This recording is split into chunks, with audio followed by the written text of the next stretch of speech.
Вече сте направили анализа след жатваната кампания. На пшениците, да, приключихме. Среден приход на стопанство към цената днес е около 220 лева на декар. Разход без ренти между 180 и 220, зависимо с кой каква технология е направил. В този смисъл за сега сме 0 на 0. В момента, в който тръгнем да изплащаме рентите, ще станем назад. Слънчоглед, това, което показаха първите жътви, от 25 кг горе шабла до 200. В момента се разжъмва в община Добричка. А това, което е притеснително всъщност, е падането на цената. От вчера има индикации за доста сериозно падане на цената на слънчогледа. Стартира на 780. В момента коментарите са, че ще слезе под 600 заради украинското производство. Ако приемем, че средния добив успее да се задържи на 150 кг слънчогледа, да приемем, че 700 лева ще бъде оптимистка. Говорим за приход от 100 лева на декар. Разход към този момент без ренти, не коментирам рентите, около 120 лева на декар. Царевици не очакваме. Колегите са пуснали заявление, развалят се масиви с царевица в момента. Тошово е един емблематичен регион за Добруджа, знаете. В момента има силажиране на царевици, има колеги, които влизат с дисковите брани, няма да женат абсолютно нищо.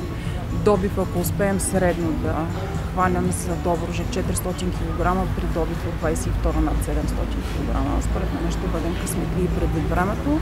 Знаете, че последния месец беше изключително сухо, много вятър и изключително високи температури. Такова чудо в Добруджа не беше имало скоро, така че ще си платим за това.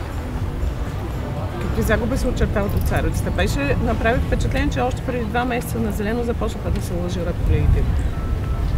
Към този момент разходите на царевиците, пак няма да коментирам ренти, са между 100 и 120 лева на декар.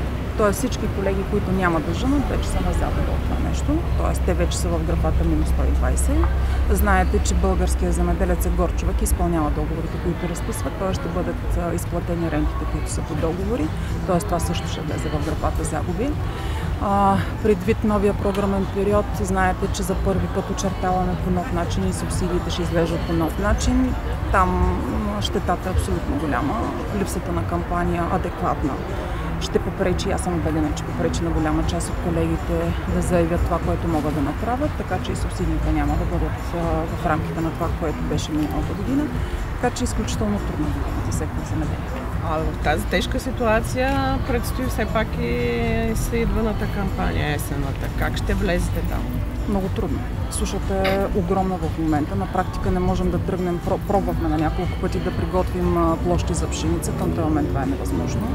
Много се надяваме да паднат температурите, да има валежи, които да позволят да направим сивата. Рано е още да се притесняваме за това, но е факт в момента, че няма как да бъдат правени обработки, които да са адекватни, които да дадат възможност за сива на пшеница. Можем ли изобщо да говорим за влагозапасяване към този момент? На дълбочина 25 и 50 см няма влага. Нула показват метеостанцията.